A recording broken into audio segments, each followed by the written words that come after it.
இருக்கட்டும், உடல் ஊனமுற்றவர்களாக இருக்கட்டும், ஏழையாக இருக்கட்டும், இந்த நம்பிக்கையில் பார்த்தா கோடீஸ்வரனாக இருப்பா. நம்ம எல்லாம் நம்பிக்கையில் ஏழையாக இருக்கும். நம்மெல்லாம் ஏழை பணக்காரன்றது பணத்தை வச்சு வாழற முறையை வச்சு சொத்து சுகத்தை வச்சு சொல்லிட்டு இருக்கோம். எனக்கு தெரியும் எத்தனையோ கோடீஸ்வரன் பார்த்தா பாவமாக இருப்பாங்க. எனக்கு தெரிஞ்ச ஒருத்தர் பேசினார். நான் சொன்னேன், ஏன் இவ்வளோ வருத்தமாக இருக்கணும், முகத்தில் ஒரு சுகம் இல்லையே. நல்ல கோடீஸ்வரன், அங்கே கடை இருக்குது, இங்கே வீடு இருக்குது, அங்கே இருக்குது, எல்லாம் இருக்குது, எல்லாம் அங்கங்கே மாட்டின்னு இருக்கு, பணம் எல்லாம் கையில் இல்லை, எல்லாம் இருக்குது ஆனால் இல்லை. அதுவா அப்போ தான் ஏழையை விட கேவலமாக இருக்குது. இருக்குது ஆனால் இல்லைண்ணா என்ன பிரயோஜனம்? இல்லவே இல்லைன்னா ஒரு நிம்மதி. எனக்கு இது இல்லைப்பா அப்படின்னா இவ கேஞ்சவும் முடியாது, கொடுக்கவும் மாட்டா, கொடுத்தாலும் ஜாஸ்தி பணம் கேட்பா, பிரச்சனை இருக்குது. அப்படியே ஏழையாக இருக்கிறதே உத்தம். மனசில் நம்பிக்கையில் என்றைக்குமே கோடீஸ்வரன். எப்படின்னா இந்த குபேர சம்பத்துலாம் சொல்கிறா இல்லையா, குபேரனுக்கு அவ்வளோ சொத்து இருக்குன்றா இல்லையா, அந்த மாதிரி யோசிக்கணும். கல்யாணத்துக்கு என்ன பண்ணுவோம், பொண்ணு கல்யாணத்துக்கு அப்படின்னா வைத்தமானதிக்கு இருக்கார் பார்த்துப்பார் அப்படி சொல்லிடணும். யோசிக்கவே படாது. வைத்தமானதி இருக்கார், அவருக்கு வேற என்ன வேலை, அவர் தான் அறிய வச்சிருக்காரான்னு ஒரு மரக்கால் கொடுத்தா போதும், ஊரில் இருக்க அத்தனை பேருக்கு கல்யாணம் பண்ணிடலாம், உலகத்தில் இருக்க அத்தனை பேருக்குமே கல்யாணம் பண்ணலாம், 10 பைசா செலவில்லாமல். அப்போ அந்த நம்பிக்கையில் ஒரு ராஜா போல யோசிக்கணும். ஒரு கோடீஸ்வரன் மாதிரி இவ்வளோதானே அப்படின்னு இல்லையா, கோடீஸ்வரன் கிட்ட ஒரு 10,000 ரூபாய் அவ்வளோதானே, 1 லட்ச ரூபா அவ்வளோதானே, 50 லட்ச ரூபா அவ்வளோதானே, சரி வாங்கி போட்டுரு அப்படின்னு. அந்த மாதிரி நம்பிக்கை, பகவத் நம்பிக்கையில் கோடீஸ்வரனாக இருக்கணும். அவ்வளவு பெரிய நம்பிக்கை. அந்த நம்பிக்கை பண்டரிபுரத்தில் நிச்சயமாக பார்க்க முடியும். பண்டரிபுரத்தில் பார்க்கலாம், திருமலை திருப்பதியில் பார்க்கலாம், சந்தேகமே கிடையாது. ஆனால் மலை ஏறும்போது தானே நம்பிக்கை இருந்தால் தான் ஏற முடியும். தானா நம்பிக்கை ஏற்றி விட்டுருவார். மலை ஏறும்போது உடல் ஏறல, உள்ளுக்குள்ள மனசுல நம்பிக்கையும் ஏறுறது. ஏடுகுடலவாடா வெங்கட்ரமணா கோவிந்தா கோவிந்தா. சத்தியமா சொல்றேன். எதுக்குடா எல்லாரும் மலை ஏறா அப்படின்னா ஒரு நம்பிக்கை தானா வந்துடும். எங்கேருந்து வரும்? ஒரு அசுர பலம்னு சொல்லுவா தெரியுமா, அதை விட பெரிய பலம் திருப்பதி பெருமாள் கொடுத்துருவார். அதுபோல ஒருத்தன் பாண்டுரங்கன் பண்டரீநாதன். அவனை நம்பியாச்சு அப்படின்னா என்ன வேணா பண்ணுவான். இந்த குரங்கெல்லாம் ஆடுறாராமான்னு ஆடும் பாரு, இதெல்லாம் அந்த மாதிரி ஆடக்கூடிய ஒரு தெய்வம் பாண்டுரங்கன் பண்டரீநாதன். சொடுக்க போட்டு டேய் பாண்டுரங்கா அப்படின்னா, இதை பண்ணி கொடுறா அப்படின்னா மிரட்டலாம், கட்டி வச்சு உதைக்கலாம். நம்முடைய பாண்டுரங்கன் உதைக்கலான்னா அடிக்கலான்னு அர்த்தம் இல்லை, விளையாட்டு போல. அவ்வளவு தூரம் சௌலபியமான மூர்த்தி. எதையுமே பெருசாக எடுத்துக்காம நம்முடைய பக்தியை மட்டும் பெருசாக எடுத்துக்கிற ஒரு தெய்வம். அது வேணும் இல்லையா? நம்ம பண்ணுற தப்பெல்லாம் பெருசாக எடுத்துட்டா இனிமே வீட்டு வாசப்படி மிதிச்ச கையை காலை முடிச்சு போட்டுருவேன் சொல்கிறோம்ல. என்ன திமிரு உனக்கு, யார்கிட்ட வச்சுக்கிற அப்படி சொல்லுவோம் இல்லையா? அதெல்லாம் தெரியாமல் அன்புனாலேயே வசீகரம் பண்ணக்கூடிய ஒருத்தன் பாண்டுரங்கன் பண்டரீநாதன். புண்டலீகவராதா ஹரி விட்டலா. அப்ப அந்த பாண்டுரங்கன் நமக்காக இருக்கா. நன்னா ஞாபகம் வச்சுக்கோங்க. இந்த தெய்வம் நமக்காக இருக்குன்னா அந்த தெய்வத்தை அனுபவிக்க வேண்டியது தானே. இந்த வீட்டில் டிவியை தொடச்சி வைக்கிறோம், எதுக்குன்னா நமக்காக இருக்கு. பாவம் நம்ம போடும்போதெல்லாம் பாடுறது, நம்ம ராத்திரி 1 மணிக்கு தூக்கம் வரலாம் எழுந்து உட்காந்து போட்டாலும் ப்ரோக்ராம் காட்டுறது. அப்போ நம்ம சொல் பேசலாம் அது கேட்கறது இல்லை. அப்போ அதுக்கு ஒரு மரியாதை உண்டுன்னா நமக்கு வேண்டியதெல்லாம் பண்ணி கொடுக்கக்கூடிய பாண்டுரங்கன் மேலே எவ்வளவு மரியாதை இருக்கணும், எவ்வளவு பக்தி இருக்கணும், எவ்வளவு பிரீதி இருக்கணும். அதுதான் நமக்கு வேணும். அந்த பாண்டுரங்கன் பண்டரீநாதன் அற்புதமானவன், அத்தியாச்சரியமானவன், அதி விசேஷமானவன், லீலா நாயகன், பாமர ஜன பக்த பிரியன். சரியா? இப்போ ஒவ்வொரு கோவிலுக்கு போனோம் வச்சுக்கோங்களேன், இப்படிலாம் பிரார்த்திச்சுட்டா அதெல்லாம் நடக்கும்னு ஒரு முறை உண்டு. இந்த கோவிலுக்கு போனால் அப்படின்னு அது ரொம்ப சௌலபியம். மலையப்பா சுவாமி மொட்டை அடிச்சுட்டா போதும், மொட்டை அடிச்சுட்டாலே பெரிய கிருபா பண்ணிடுவார். பண்டரிபுரத்துக்கு போய் இந்த மாதிரி பிரார்த்திச்சுட்டா இது நடக்கும்னு ஒன்று கிடையாது, சும்மா போனாலே நடந்துடும். இது போய் இந்த மாதிரி எனக்கு வேணும். ஒவ்வொரு கோவிலுக்கு போய் 40 நாள் விரதம் இருக்கணும், நிறைய வச்சுருக்கோம் இல்லையா? ஒவ்வொரு கோவிலுக்கு இந்தந்த கோவிலில் இந்தந்த மாதிரி விஷயங்கள்லாம் பண்ணால் ஒரு காரியம் நடக்கும். பண்டரிபுரத்தில் கிடையவே கிடையாது. விட்டலா விட்டோபா ருக்குமாய் பதி அப்படின்னு உள்ள நினைச்சுட்டோம்னா தானாக நடக்கும். நம்மளை வருத்திக்க வேண்டிய அவசியம் இல்லாத ஒரு தெய்வம் பாண்டுரங்கன். அது முக்கியம் இல்லையா? நம்மலாம் நல்ல சோம்பேறிகள், உடம்பு மேல அப்படி ஒரு காதல், அப்படி தேகாத்ம அபிமானி அப்படின்றார் பெரியவாச்சான் பிள்ளை. பக்தி எப்படா பார்த்துக்கணும்னா நம்ம உடம்பை பார்த்துக்கிற மாதிரி பார்த்துக்கணும், அவ்வளோதான். எவ்வளவு ஜாக்கிரதையாக இருக்கும். ஒரு வலி வந்துடுத்துனா உடனே அனாசினை கொண்டா, டிராகானை கொண்டா, தலையில் தேய்ச்சிக்கணும், தலையில் கட்டுற, டிவி ஆஃப் பண்ணு, நான் கொஞ்ச நேரம் தூங்கணும், அரை மணி நேரம் தூங்கினா தான் அடுத்த வேலை ஓடு, யாரும் பேசப்பட மூச்சு. அந்த உடம்பு என்ன அப்படியே பொத்தி பொத்தி பொத்தி பொத்தி பொத்தி பொத்தி பொத்தி ஏதாவது ஒரு கொசு கடிச்சு செவந்து போயிருக்கு. எல்லாத்தையும் கொசு கடிச்சு செவந்து போயிடுது, என்னன்னு தெரியல. 3 நாள் அப்படியே இருக்கு. விபூதி போட்டாச்சு, ஆயின்மெண்ட் போட்டாச்சு, டாக்டர் போய் ஒரு ஊசி போட்டு வந்து. இது மேலே ஒரு அபிமானம் இருக்குது பாருங்க. அது இந்த 25லேருந்து இந்த 18 25 ஜாலியாக இருக்கும், 30 வரைக்கும் தைரியமாக இருக்கும். இந்த 35க்குலாம் ஒரு நரமுடி எட்டி பார்க்கும். என்னாச்சு இப்படி பாப்பா, இப்படி நான் பார்க்கல. எனக்கு ஆரம்பத்தில் வந்ததே நரைச்ச முடி தான், தாடியில் வந்ததே முதல்ல நரைச்ச முடி தான் வந்தது. இப்படியே பார்ப்போம், ஓ நரைச்ச முடி வந்துட்டு. ஆனால் நான் ஏதோ சொன்னேன், தசரதர் பார்க்குறார். நீங்கள் உங்கள் கதையை விட்டுருவோம், தசரதரே பார்க்குறார். ஒரு தடவை கண்ணாடி முன்னாடி இப்படி தலையை சீவின்னு இருக்கார், அப்படி பார்க்குறார். அப்படியே பார்த்துரு, ஆஹா. சுமந்திரர் கேட்குறார், என்னாச்சு ராஜா? இல்லை, ஒத்த நரைச்ச முடி தெரியறது வயசாக எடுத்துட்டார். எப்போ? 60,000 வருஷம் கழிச்சு. ஏதோ 60 வயசா சொன்னா 35 வயசு சொன்னா நியாயம். 60,000 வருஷம் கழிச்சு அப்புறம் தான் அவருக்கு தோணிதார், சரி ராமனுக்கு ஒரு பட்டாபிஷேகம் பண்ணி வைக்கலாம். ஒரு நரைச்ச முடிய பார்த்த உடனே அந்த கொள்ளு தாத்தாவுக்கு அப்பதான் தோன்றதான், சரி ராமனுக்கு பட்டாபிஷேகம் பண்ணி வைக்கலாம் அப்படின்னு. அப்ப அந்த உடல் மேல இருக்கிற ஒரு அக்கறை போல பகவானிடத்துல ஒரு அக்கறை, இவ்வளவுதான். இன்னும் உடம்பை பார்க்கும் போதெல்லாம் பாண்டவன் நினைச்சுக்கோங்க. உடம்பை குளிப்பாட்டும் பொழுதோ, உடம்புக்கு அலங்காரம் பண்ணும் பொழுதோ, உடம்புக்கு எதாவது வந்துடுத்தினாலோ இதை சரி பண்ணிக்கணும்னு ஒரு வைராக்கியம் இருக்கு பாருங்க. அதுபோல ஒரு பாண்டரங்க தியானம் வந்துடுத்தினா போதும். பண்டரிபுரம் போனோம்னா பார்க்கணும், நாமஜபம் பண்ண, திருவடியை பிடிக்கணும், அவ்வளோதான். வேற இப்படிலாம் கஷ்டப்பட்டு விரதம் இருக்கணும் அதெல்லாம் ஒன்றும் கிடையாது. ரொம்ப நமக்கேற்ற ஒரு சுவாமி, நம்ம ரேஞ்சுக்கு, நம்ம சோம்பேறித்தனத்துக்கு, நம்மளை மாதிரி உடம்பே சுகமாக வச்சுட்டு இருக்கிற ஒரு கூட்டத்துக்கு ஈஸியான ஒரு சுவாமி யாருன்னா பாண்டுரங்கன் பண்டரீநாதன். அத்தனை விசேஷம் அந்த பாண்டுரங்கன் பண்டரீநாதன். அவனுடைய லீலைகள் சொல்லிகிட்டே போயிட்டு இருக்கலாம். ரொம்ப விசேஷமானது பண்டரிபுரம். ஏதோ இப்போதான் பண்டரிபுரத்தோட மகிமை நினைக்க வேண்டாம். பத்ம புராணம் முதற்கொண்டு நிறைய புராணங்கள், ஸ்கந்த புராணம்லாம் கூட பண்டரிபுரத்தினுடைய மகிமையை சொல்ற. சரியா அது புண்டரீகபுரம், புண்டலீகன் அங்கே இருந்து, சரியா புண்டரீகன் தான். அது காலப்போக்கில் மகாராஷ்டிர ஜனங்கள் புண்டலீகன் ஆக்கிட்டா. இந்த வைத்தியநாதன் நம்ம சொல்கிறோம் இல்லையா, நீங்கள் பெங்காலில் இருக்கிற பெங்காலியார்கிட்ட போய் சொல்லுங்களேன் பைத்தியநாதன் அப்படின்வா, அவளுக்கு வராது. பைத்தியநாதன் அப்படின்வா, அவளுக்கு அந்த வேன்ற சிவா சொல்ல மாட்டா, சிபா அப்படின்வா, சிவா ஷிபா அப்படின்வா. நிறைய விஷயங்கள் அப்படிதான். ஒரிசாக்காரா பெங்காலிக்காரா அதுக்கெல்லாம் வராது. பை பை பை வைத்தியநாதன் பைத்தியநாதன் அப்படி அந்த வேக்கு பதிலாக பை தான் சொல்லுவாள். அந்த மாதிரி புண்டரீகனை இந்த மகாராஷ்டிர ஜனங்கள் புண்டலீகன் ஆக்கிட்டா. கடைசியில் அதுவும் செட் ஆகிடுது வச்சுக்கோங்க. அந்த புண்டரீகபுரம் தான் மருவி மருவி பண்டரீபுரமாயி இவனும் பண்டரீநாதன் ஆகிட்டான். புண்டரீகநாதன், அப்புறம் புண்டலீகநாதன் ஆகி அதுக்கப்புறமா பண்டரீநாதன் ஆகிட்டான் பாண்டுரங்கன். அவனுடைய லீலைகள் சுலபமானது. நமக்கு அதை கேட்டால் சி நமக்கு கூட இப்படி வீட்டுக்கு வந்தால் நல்லா இருக்குமே, அப்படி ஒரு லீலைகள்.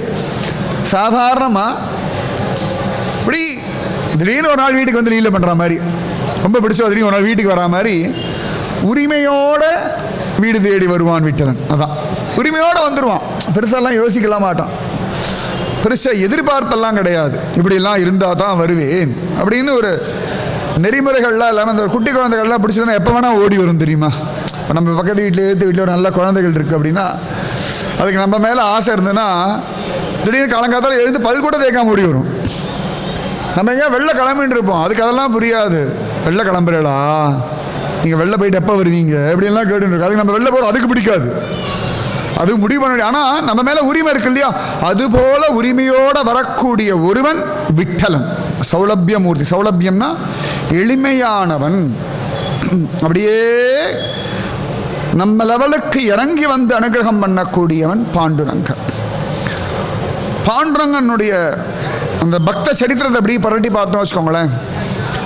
ஒவ்வொரு காலகட்டத்தில் யாரோ ஒரு மகாத்மாவை முன்னிறுத்திண்டு மற்ற எல்லாரும் பக்தி பண்ணுவாள். இது சுபாவம். நாமதேவர் ஞானேஸ்வரர் காலம் அவளை உத்தேசிச்சுண்டு பக்தி பண்ண காலம். அதுக்கப்புறம் ரொம்ப விசேஷமான ஒரு காலம் அப்படின்னா சந்த் துக்காராம் அவருடைய காலகட்டம். ஜனங்களோட மாரடிக்கு ரொம்ப கஷ்டம் வச்சுக்கோங்களேன். பெரிய பாடுது. கேட்டோம்னா இப்படியே நேரம் போனீங்கன்னா வந்துடும் அப்படின்வா. சரிண்ணா, ஆனால் அந்த கார் போகாது சார் அப்படின்னு. வண்டி நம்ம எடுத்துருவோம், ஃபர்ஸ்ட் இயரை போட்டு கிளம்பினா கார் போகாது, நடந்து தான் போகணும். கார் எங்க? துக்காராமுடைய சிஷ்யன். துக்காராம் உபதேசம் பண்றான். என்னடா உபதேசம் பண்ணா? அவருக்கு மந்திர உபதேசம்னா ராம் கிருஷ்ண ஹரி வாசுதேவ ஹரி. துக்காராமுக்கு எப்படா இது கிடைச்சது அப்படின்னா, ஒரு நாள் சொப்பனத்தில் பாண்டுரங்கனே அவருக்கு வந்து நான் ராகவ சைத்தன்ய கேசவ சைத்தன்ய தாஸ் அப்படின்னு சொல்லிட்டு பரம்பரையெல்லாம் சொல்லிட்டு அவருக்கு நடு ரோட்ல நிற்க வச்சு உபதேசம் எல்லாம் கனவுல சந்த் துக்காராமுக்கு.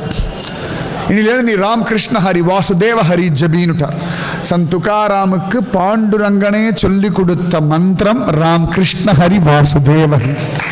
நமக்கு தெரியாமலேயே 4-5 தடவையா ஒவ்வொரு தடவை சத்சங்கத்தில் ராம் கிருஷ்ண ஹரி வாசுதேவ ஹரி. பாண்டுரங்கன் தன் வாயாலே தானே குருவா இருந்து சந்த் துக்காராமுக்கு உபதேசம் பண்ண மந்திரம். எவ்வளோ பெரிய மந்திரம்! சில இடங்களில் பெரியவா சொல்றா, கிருஷ்ண சைத்தன்யம் மகாபிரபு தான் துக்காராமுக்கு உபதேசம் பண்ண. எப்படி இருந்தாலும் வசதி தான். கிருஷ்ணம் வந்தே ஜகத்குரும் அப்படின்றோம். கிருஷ்ணனே குருவா இருந்து அவ்வளவு அழகா ராம் கிருஷ்ண ஹரி வாசுதேவ ஹரி, ராம் கிருஷ்ண ஹரி வாசுதேவ ஹரி, ராம் கிருஷ்ண ஹரி, ஓம் நமோ பகவதே வாசுதேவாய அப்படின்னு ஓம் நமக அப்படி வந்துடுத்தா இந்தந்த காலங்களில் இப்படித்தான் சொல்லணும்னு நியமங்கள் உண்டு. இதில் ஓம்காரம் எல்லாம் ஒன்றும் கிடையாது. அதனால யார் வேணா எப்போ வேணா எப்படி வேணாலும் ராம் கிருஷ்ண ஹரி வாசுதேவ ஹரி, ராம் கிருஷ்ண ஹரி வாசுதேவ ஹரி, ராம் கிருஷ்ண ஹரி வாசுதேவ ஹரி, ராம் கிருஷ்ண ஹரி வாசுதேவ ஹரி, ராம் கிருஷ்ண ஹரி வாசுதேவ ஹரி, ராம் கிருஷ்ண ஹரி வாசுதேவ ஹரி. இப்படி பகவானுடைய நாமம். அதில் பகவானுடைய நாமத்தை சொல்லிடுறோம். ராமன் சொல்லிடுறோம், கிருஷ்ணா சொல்லிடுறோம், ஹரின்னு சொல்லிடுறோம், வாசுதேவான்னு சொல்லிடுறோம், இன்னொரு ஹரின்னு சொல்லிடுறோம். அதாவது இந்த இதில் 5 தடவை பகவான் நாமத்தை சொல்லிடுறோம். ராம் கிருஷ்ண ஹரி வாசுதேவ ஹரி, ராம் கிருஷ்ண ஹரி வாசுதேவ ஹரி. பாண்டுரங்கன்னு சொன்னான்னா அந்த குரல் எப்படி இருக்கும் கேட்க வேண்டாமா? சூப்பராக பேசுவான், கொஞ்சம் கொஞ்சம் பேசுவான், ஸ்டைலாக பேசுவான். இந்த விடலை பசங்க ஒரு திமிராக பேசுவா தெரியுமா? பார்த்துக்கலாம் சொல்லடா அப்புறம் அது பாண்டுரங்கன். ஒவ்வொருத்தருக்கும் ஒரு ஸ்டைல் உண்டு. திருப்பதி மேலே பெரியவராக பேசுவார். ஒன்றும் கவலைப்படாத, நான் இருக்கேன், அழாத, காலில் விழு, அவர் ரேஞ்சிலேயே பேசுவார். Varadarajan be happy don't worry அப்படின்னு அவர் ரேஞ்சில் அவர் பேசுவார். ரங்கநாதன் காப்பாற்றுற நானே தேமேன் இருக்கேன், நீ ஏன் டென்ஷனாரு, சும்மா கடை. அவர்கிட்ட போனால் சும்மா இருன்னு, ரங்கநாதன்கிட்ட போனால் சும்மா இரு. பத்மநாபர்கிட்ட சுவாமி ஒரே டென்ஷனாக இருக்குது, நான் என்ன மேலே பார்த்துன்னு நினச்சிட்டு இருக்கியா, உன் ப்ராப்ளத்தை தான் பார்த்துட்டு இருக்கேன், கவலைப்படாத. வைத்தமானதிக்கிட்ட போயிட்டு பிரபு ஒரே பண கஷ்டமாக இருக்குது, அதுதான் கையில் பார்த்துட்டு இருக்கேன், உன் பண கஷ்டத்தை எப்படி சரி பண்ணலான்னு தான் பார்த்துட்டு இருக்கேன். அப்படி ஒவ்வொரு பெருமாளும் ஒவ்வொரு விதமானது. பார்த்த சாரதிகிட்ட போய் நின்னா ஒரே பயமாக இருக்குது, பக்கத்தாரில் பிரச்சனை பண்ணுறா, ஆஃபீஸில் பாஸ் ஒன்றும் சரியில்லை, நம்ம சொல்லுவோம் அதான் அதிசயம். மாமியார் சரியில்லை, பாஸே சரியில்லை, பக்கத்து வீட்டுக்காரா சரியில்லை, நம்ம மட்டும் ரொம்ப சரியாக இருக்கும். அதுதான் அதிசயமே. உலகத்தில் எல்லாம் தப்பு, நம்ம மட்டும் ரொம்ப பர்ஃபெக்ட். பார்த்த சாரதியை பார்த்து ஒன்றும் சரியில்லை, பகவான் சொல்லலாம் நான் பார்த்துக்கிறேன், கவலைப்படாத, ஒரே பயமாக இருக்குது, நான் உனக்கு செக்யூரிட்டி கார்டு, நான் உனக்கு காவல்காரன், கூர்க்கா. சரியாக சொல்லணும்னா மெட்ராஸ்லாம் போனால் அந்த பெரிய பெரிய ஃப்ளாட்லாம் உண்டு, எல்லோரும் நிம்மதியாக தூங்குவோம். என்னடா 2 கூர்க்கா இருக்கு, அவன் பார்த்துப்பான் பாவன். அவன் பகலெல்லாம் வீட்டு வேலையை பார்த்துட்டு ராத்திரி வந்து இங்கே உட்காந்து ஒரு 12 மணிக்கு சுற்றி அவன் தூங்குவான். அது சரியோ தப்போ. அந்த மாதிரி பார்த்தசாரதியை பார்த்தோம்னா உன்னுடைய செக்யூரிட்டி கார்டு, உன்னுடைய கூர்க்கா நான் அப்படின்னு. ராமானுஜரை பார்த்தாச்சு அப்படின்னாரு, ஒன்றும் சொல்லவே வேண்டாம், குழந்தை நான் இருக்கேன்ப்பா, நீ என் செல்லம், அழாத, பயமாக இருக்கா, பா நான் இருக்கேன் அப்படின்னு சமாதானம் சொல்லும்படியான காரே கருணை ராமானுஜன். நான் இருக்கேன், ஒன்றும் கவலைப்படாதே, இல்லை எனக்கெதிர், இல்லை எனக்கெதிர், இல்லை எனக்கெதிரேன்னு உள்ளுக்குள்ளே ஒரு தைரியம் கொடுக்கக்கூடிய ஒரு ரூபம் சுவாமி ராமானுஜருடைய ரூபம். அப்படி ஒவ்வொரு மூர்த்திக்கும் முதல்ல பாண்டுரங்கன் ரொம்ப ஸ்டைல், அது பேசுறது, அந்த நடவடிக்கைகள் அப்படி ஜாலியாக இந்த விடலை பசங்களாம் ஏன்டா அந்த வேலை பண்ணலையாடா, இதோ பண்ணுறேன், அப்புறம் பண்ணுறேன், இப்புறம் பண்ணுறேன், அப்புறம் திடீர்னு ரோஷம் வந்து திடீர்னு போய் பண்ணிட்டு வந்துடும். அது சஸ்பென்ஸாக அப்பா அம்மா சொல்லும்போது பண்ணாது, சொன்னால் பிடிக்காது, பண்ண சொன்னால் பிடிக்காது, ஆனால் தான் சொல்லாமலும் பண்ணாதுகள் அப்படி ஒன்று இருக்கே. சொன்னால் பிடிக்காதுன்னா சொல்லாதபடி நடந்துக்கணும், சொல்லவும் கூடாது, கேட்கவும் கூடாது, அவள் பண்ணு வரைக்கும் நம்ம பொறுத்துட்டுருக்கணும். அந்த மாதிரி ஒரு வஸ்து பாண்டுறங்க. என்ன பண்ணுவான், எப்படி பண்ணுவான், அதனால் குழந்தைகளை நம்ம ஆள் அப்படி நினச்சிக்கப்படாது. உங்கள் ஆள் தான், ஆனாலும் பொறுப்புள்ள ஒருத்தன். திடீர்னு வருவான், திடீர்னு எதான பண்ணக்கூடிய ஒருத்தன் பாண்டுரங்கன் பண்டரிநாள். இந்த சாந்தோபா, இந்த ராம் கிருஷ்ண ஹரி வாசுதேவ ஹரி, ராம் கிருஷ்ண ஹரி வாசுதேவ ஹரி, ராம் கிருஷ்ண ஹரி வாசுதேவ ஹரி, ராம் கிருஷ்ண ஹரி வாசுதேவ ஹரி, ராம் கிருஷ்ண ஹரி வாசுதேவ ஹரி. நல்லா இருக்கு இல்லையா? சொல்றதுக்கு டக்குன்னு வருது பாருங்க, பெருசா யோசிக்கலாம் இல்லாமல் ரொம்ப பழக்கப்பட்ட மாதிரி வருது பார்த்தலாம். அதான் பாண்டவனுடைய பெருமை. அவர் அதையே ஜெபிச்சுட்டு இருக்கார். அவருக்குன்னு தனியாக செக்யூரிட்டி கார்டெல்லாம் உண்டு, நிறைய பணம் உண்டு, ஊரில் நல்ல பெருமை உண்டு, ஊரே அவளோட தான். அப்படி ஆனந்தமாக இருக்கார். மனைவி, அம்மா, அப்பா இல்லை தவறிட்டார், பகவான் திருவடி அடைஞ்சுட்டார். ரொம்ப சௌக்கியமாக நிம்மதியாக இருக்கார். ஆனாலும் அவர் மனசு இதையும் தாண்டி எதையோ தேடுறது. டெய்லி சாப்பாட்டுக்கு ஒன்றும் குறவில்லை, பெருசாக அலட்டிக்க வேண்டாம். உலகாயுதமாக பணத்தினாலே வரக்கூடிய கஷ்டங்கள் எதுவும் இல்லை. நம்மளுக்கு பணத்தினால கஷ்டங்கள் இருக்கு இல்லையா? அதிகமாக இருந்தாலும் கஷ்டம், குறைவாக இருந்தாலும் கஷ்டம், சரியாக இருந்தாலும் கஷ்டம், எல்லாமே கஷ்டமாக தான் இருக்குது. அவங்க வந்து பணம்னா கஷ்டம், இல்லைனாலும் கஷ்டம். இது வேண்டாம் அப்படின்னு தூக்கி போட முடியும். எத்தனை பேப்பரை தூக்கி போட்டிருக்கோம், 10 ரூபா போ அரிசி தூக்கி போடுறோமா, அது 2 கிழிஞ்சு போனால் கூட பத்திரமா கொண்டு போய் இதை மாற்றி கொடுங்கன்னு பேங்கில் கேட்கும். அதுக்கு ஒரு விலை இருக்கத்தான் செய்யறது. அப்படி ஒரு வஸ்து இந்த பணம். அவர் இதையும் தாண்டி தேடுறார். தங்கிட்ட வேலை செய்கிற வாழ்லாம் பார்க்குறார். அதில் ஒரு வேலைக்காரன் எப்பொழுதுமே பாண்டரங்க தியானம் பண்ணக்கூடியவன், அவன் எப்பொழுதுமே சந்தோஷமாக இருக்கான். அவர் கேட்குறார், நீ எப்படி இவ்வளோ சந்தோஷமாக இருக்கிற? அவர் சொல்லிட்டார், நான் எப்பொழுதும் பகவத் தியானம் பண்ணுறேன், பாண்டரங்க தியானம் பண்ணுறேன். அவன் பார்த்துக்கிறான். இவருக்கு அந்த சந்தோஷம் வந்துடுத்து. அவர் சொல்கிறார், நீ வேலை முடிச்சுட்டு என்ன பண்ணுவேன்? வீட்டுக்கு போவேன், பக்கத்தில் ஒரு கோவில் இருக்குது, அந்த பாண்டரங்க தியானம் பண்ணுவேன், நதிக்கரையில் போய் உட்காந்து நிறைய நேரம் நாமஜபம் பண்ணுவேன். இவருக்கு இதெல்லாம் கேட்டு இவருக்கு பிடிச்சி போயிடுது. நம்மளும் இந்த மாதிரி ஏகாந்தமாக உட்காந்துட்டு பாண்டரங்க தியானம் பண்ணால் நன்னா இருக்குமே அப்படின்னு சொல்லிட்டு ஒரு நாள் வீட்டை விட்டு கிளம்பிட்டார். எல்லாத்தையும் விட்டுட்டு பைத்தியம் மாதிரி இந்த பட்டணத்தார் கிளம்புறாரு பார்த்தாள், அந்த மாதிரி போட்டுருக்கிற வஸ்திரத்தோடு அவர் பாட்டு கிளம்பிட்டார். ரொம்ப தைரியம் வேணும். அழகாக கிளம்பியாச்சு. அம்மா என்னென்னமோலாம் சொல்கிறா, அவர் காதில் எதுவுமே விழலை. ஏன்னா இந்த பாண்டரங்கனை அடையணும், அனுபவிக்கணும்னு ஒரு தீவிரமான மனசு வந்துடுத்து. அது வரணும், நான் பகவானை அடையணும். உடனே அதனால் வீட்டை விட்டு போயிடுவான்னு அர்த்தம் இல்லை. ஒவ்வொருத்தருடைய வாழ்க்கை முறைக்கேற்ற மாதிரி மாறும். அவர் கிளம்பிட்டார். அவர் பாட்டு சொல்லாமல் கொள்ளாமல் போயிட்டார். எங்கே போனார், ஏது போனார் தெரியல. அம்மா என்னமோ சொல்லிலாம் பார்த்தா நிற்கல. அவர் பாட்டு கிளம்பி போயிட்டார். அவள் வீட்டில் ஏதோ வாக்குவாதம் வந்து அம்மா ஏதோ சொல்ல, இவர் ஏதோ சொல்ல. அம்மா நீ உட்காந்து சாப்பிட்ற திமிருடா, பிச்சை எடுத்தா திடீர்னு ஏதோ சொல்லிட்டா கோபத்தில். உடனே அதே உபதேசமாக இருந்தமே பிச்சை எடுத்து சாப்பிடணும். அவர் பாட்டு கிளம்பிட்டார். பெரிய கோடீஸ்வரன். திடீர்னு ஒரு வைராக்கியம் வந்துடும். அவர் பாட்டு கிளம்பி ஆச்சு. ஒரு காட்டில் போய், அவர் ஊருக்கு பக்கத்துலேயே ஒரு சின்ன காடு இருக்குது, அந்த காட்டில் போய் தபஸ் பண்ண ஆரம்பிச்சுட்டார். ராமகிருஷ்ண ஹரி வாசுதேவ ஹரி. போனார் வந்துடுவா. அந்த ஆம்பளைகள் கோவம்லாம் ஒன்று உண்டு இல்லையா? பசிச்சா வீட்டுக்கு வந்துடுவா, ராத்திரி இருந்தால் வீட்டுக்கு வந்துடுவா, பொண்டாட்டி யோசனை வந்தால் வீட்டுக்கு வந்துடும். அவ்வளோதான் ரோஷம். அதுக்கு மேலாம் பெரிய ரோஷம் எல்லாம் கிடையாது. ஆனால் அவருக்கு பெரிய ரோஷம். அழகாக பாண்டரங்க தியானத்தில் மெய் மறந்து உட்காந்துட்டார். ஏன்னா துக்காராமுடைய சிஷ்யன். இப்போ பல ஊர்களில் தேடி பார்க்குறான், எங்கே போனான்னு தெரியல. அம்மா ரொம்ப வருத்தப்படுறான். கடைசியில் அந்த காட்டில் தேன் எடுக்க போகக்கூடிய அந்த ஆட்காரர்கள் பார்த்துட்டு, அம்மா அவங்க ஐயா அங்கே இருக்கார், தியானம் பண்ணிட்டு இருக்காரு, அங்கே உட்காந்து பார்த்தோம் அப்படின்னு. உடனே அம்மா என்ன பண்ணா, சரி நம்ம போனால் திரும்பி சண்டை ஆகிடும் சொல்லி பந்துக்கள் எல்லாம் சொந்தக்காரெல்லாம் அனுப்பிச்சு தன் மருமகள், இளவயசு மருமகள், அவள் பேர் யசோதான்னு பேர். இளவயசு மருமகள், அவளுக்கு நல்ல அலங்காரம் எல்லாம் பண்ணி, சின்ன பொண்ணு தான், ஒரு 25 வயசு இருக்கும் அந்த பொண்ணுக்கு, அவ்வளோதான். அலங்காரம் பண்ணி அனுப்பினா இவள் அழகை பார்த்து, ஏன்னா அந்த வயசுக்கு அதானே ஒரு ஈர்ப்பு, அதனால் அவளை அனுப்பி அவளை வச்சுட்டு திருப்பி அவன் பையனை வீட்டுக்கு கூட்டின்னு வந்துடலான்னு சொல்லி சில சொந்தக்காரெல்லாம் கூப்பிட்டு அவனை சமாதானப்படி ஐஷன் வாங்குன்னு சொல்லி அழகாக அவளை அனுப்பினான். எல்லாரும் போனார்கள், இவளும் போனான். சொந்தக்காரெல்லாம் என்னென்னமோ சொல்லி பார்த்தா ஒன்றும் கேட்குற மாதிரி இல்லை. அவர் சொன்னார், நான் வரேன், நிச்சயமாக வீட்டுக்கு வரேன், ஆனால் இப்போ வரலாமே நான் இல்லை, எனக்கு பாண்டரங்க தரிசனம் கிடச்சிடுத்து அப்படின்னா சந்தோஷமாக இருக்கும். அதுக்கப்புறம் நான் நிச்சயமாக வரேன். எனக்கு வீட்டுக்கு வரக்கூடாது, வீட்டு மேலே வெறுப்பெல்லாம் கிடையாது. எனக்கு பாண்டரங்கனை பூரணமாக அனுபவிக்கிறதுக்கு ஒரு ஏகாந்தம் தேவைப்படுறது, தனிமை. நான் பாட்டுக்கு பகவத் தியானம் பண்ணி நாமஜபம் பண்ணுறதுக்கு எல்லாரும் சொன்னா வீட்லேயே இருக்கலாமே, ஏகாந்தமாக நல்லா சாப்பிட்டுட்டு சௌக்கியம். அப்புறம் எப்படி தியானம் வரும்? தூக்கம் தான் வரும். நல்லா 3 வேளை சாப்பிட்டேன், வீட்லேயே உட்காந்து ராமகிருஷ்ண ஹரி அப்படி தான் வரும். அப்புறம் ராமகிருஷ்ண ஹரியை விட கொட்டாய் தான் ஜாஸ்தி வரும். வீட்டை விட்டு தனியாக இருந்தோம்னா தான் கொஞ்சம் தியானம் எல்லாம் வரும். அண்ணா பாருங்க, வீட்டுக்கு போகிறதுக்கு முன்னாடி சில சமயத்தில் ரோஷம் வைராக்கியம் எல்லாம் வரும். வீட்டுக்கு போனால் எங்கே போச்சுன்னே தெரியாது, தேடுதுன்னு தேடுவோம். அது குப்பத்தொட்டில் போட்டோமா செருப்போட விட்டோமான்னு தெரிய மாட்டேங்குது. அவளுக்கு அனுபவம் தான். இந்த பிள்ளைகள் பண்ணுறதை பார்த்தா அப்படி கோபம் புத்துட்டு வரும். இன்னைக்கு முகம் கொடுத்து பேசுகிறானா பாரு, இன்னிலேருந்து அவளை போடுறேன் பட்டினி, இனிமேல் அவள் இப்படி தான் பேசுவேன்னு.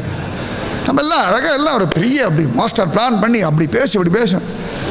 அது அங்கே உள்ளே போனோடனே காற்று பிடிக்கணும், அவனே புஷ், எங்கே போகிறது